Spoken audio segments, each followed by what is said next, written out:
You found it. Your home for the best content on your favorite team, the Fighting Tigers of LSU. Do us a favor, subscribe to the channel, leave your comments below, and be sure to smash that like button.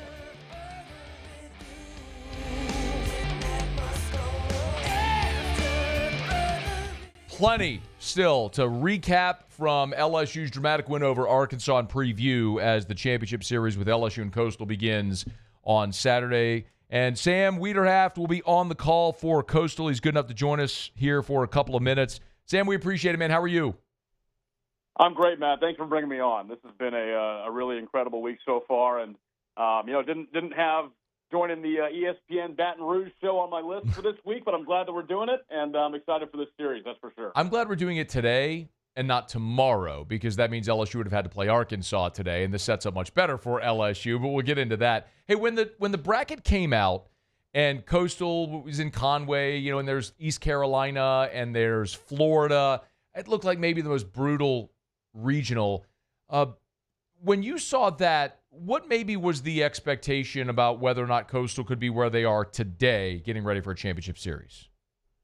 Well, truthfully, if you would have told me that we did not have to face Florida at all in that regional, I would have thought that you were crazy, just with the way that regional set up. But, when it came out, obviously, I think there was some disdain with, the Coastal fans thinking they should have been an 8 seed, a top 8 national seed, which didn't happen, and then you slip down to 13.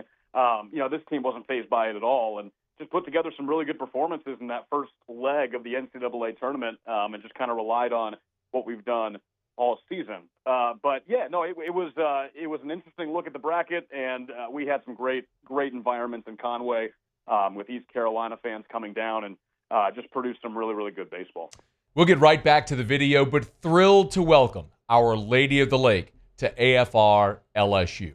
As the championship health partner of LSU athletics, the physicians at Our Lady of the Lake serve the champions on the field in the purple and gold, but that same level of care is available to you and your family. I've been a proud supporter of Our Lady of the Lake my entire life, from volunteering at the Ronald McDonald Playroom as a high schooler to helping so many of the fundraising efforts for the standalone Children's Hospital, to my own son being a patient now at that very Children's Hospital, and my primary care physician, Dr. Kurt Chastain, at Our Lady of the Lake Men's Health Group. Our Lady of the Lake has been a part of my medical journey my entire life, and you can learn more as well. Our Lady of the Lake and LSU.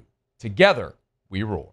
26 in a row. I know that's a number a lot of people have mentioned as this winning streak has gone along. Give me some context there, if you would, Sam, on how impressive this, 26 in baseball is a lot in a row, but give me some context on the number, if you would.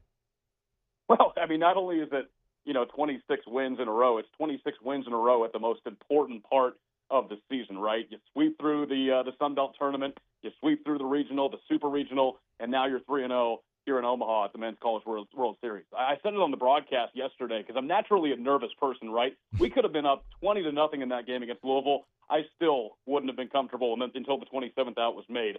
But I said it gets to a point where you can't really believe what you're watching. And Joe Katz, our radio play-by-play guy, just kind of looked at me and said, well, believe it, Sammy, because this is happening. And it really, really is something special. But, we've been finding ways to win games, and we've been finding ways to bring out our opponent's mistakes and really use those to our advantage. It seems like every single game during this 26-game winning streak, and frankly the whole season, it's been a different player that stepped up. This team is so deep. They rely on their depth. There's so much talent all the way up and down. And, it really is something special. And the fact that we haven't lost in, probably about 2 months at this point is really hard to believe, but it certainly is remarkable. Sam, it's also kind of incredible whenever you consider the context of this day and age of the portal of college athletics, where generally the non-power schools, whatever label you want to define it as, generally just get picked over with the best players. And Bodine, we talked about a mock draft earlier today. He's projected by Kylie McDaniel at ESPN to be the 20th pick in the draft. So how did they build this roster to be in this spot in this era? It's really all about culture, and it's something that Gary Gilmore, our legendary head coach, who was head coach back in 2016 when we won the national championship.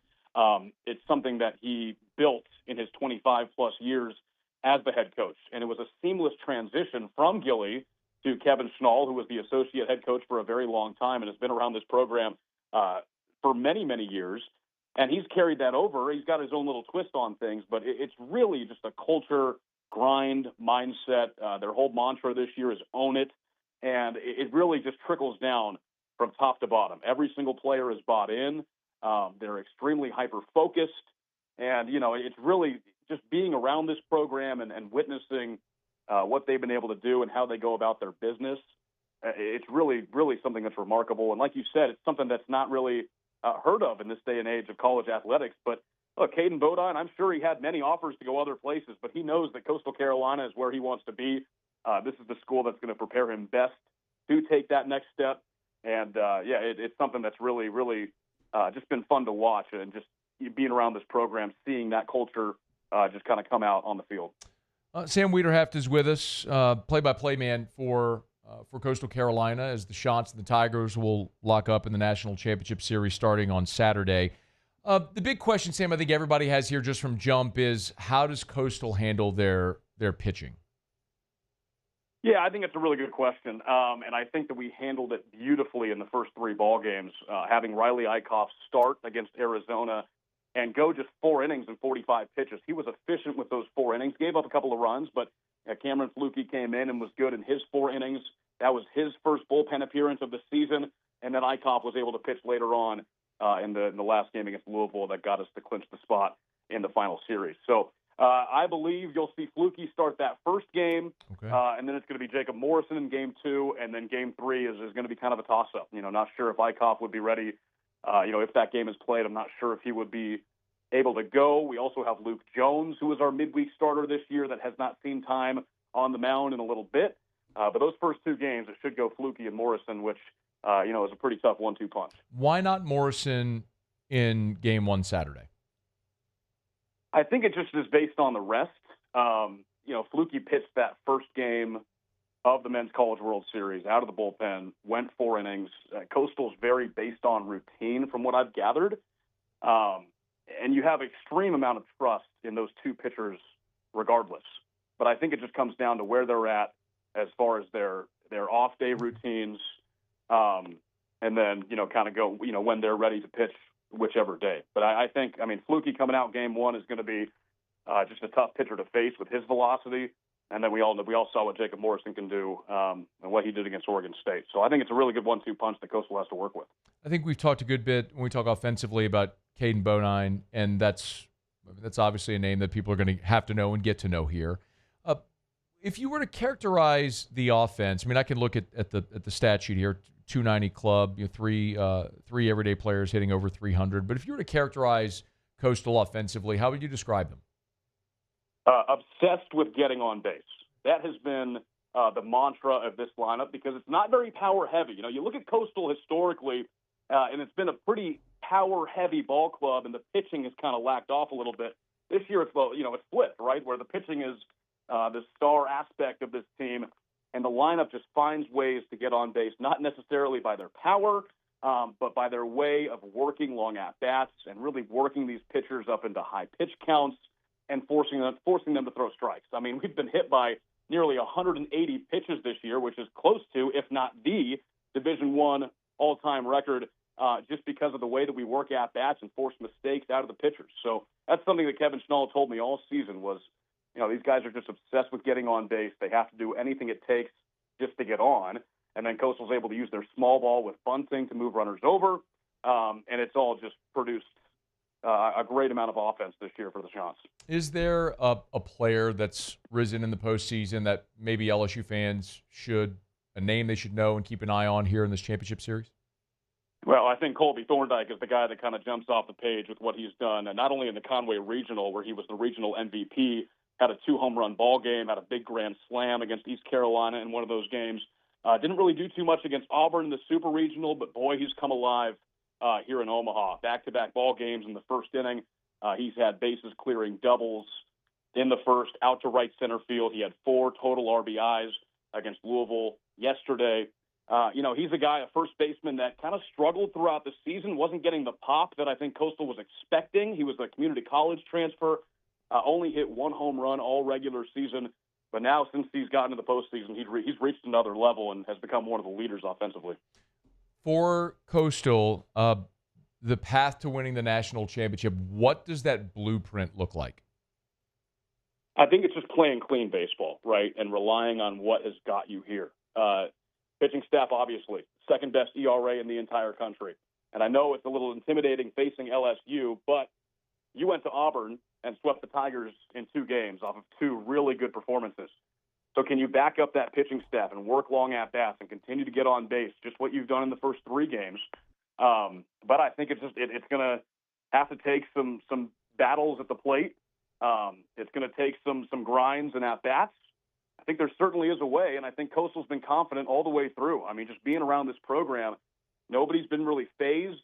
Everyone's talking about winning this national championship, and it's a very real possibility. Head coach Kevin Schnall has said numerous times that it's incredible, but it's not unbelievable, just because he knows where this program's been at. He knows how good that Coastal's been historically. And, this is just another 2 games. We've won 26 straight. Why not win 2 more? LSU and Coastal Carolina. There's been a lot of chat here, Sam, last thing about 2016. Obviously, Coastal won the Baton Rouge Super and then beat Arizona, coached by Jay Johnson, for the national championship. That's been a narrative here. Is that something that's at all been discussed there among the Coastal faithful? Well, yeah, we've actually had a lot of the 2016 players that have come back, at least for that first weekend, and are now planning to come back for this final series, which was really cool to be around those players and get to talk to them and know their stories and just hear about that incredible run of going to the box, beating the Tigers, and then running all the way through the Men's College World Series and taking down a Jay Johnson coached Arizona team. Gary Gilmore was here for the first weekend, so seeing him back with this group was something that was really cool. But, yeah, there's certainly a lot of talk about it. Everyone's excited to be back here. The expectation is certainly to be back here on a consistent basis.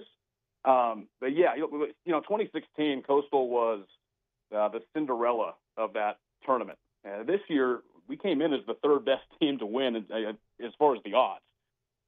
So there's a lot more. There's a lot of confidence and just a lot of talk of, this is where we expect to be. Sam Weiderhaft will be on the call for LSU and Coastal. Sam, enjoy Omaha. A couple of off days to kick up and relax before they start playing baseball again on Saturday. Thank you for the time. Absolutely, Matt. Can't wait to see this one play out. Appreciate it. We appreciate your time. Hey, thanks so much for watching. Please leave your comments. I love to interact. And be sure to hit the red subscribe button below.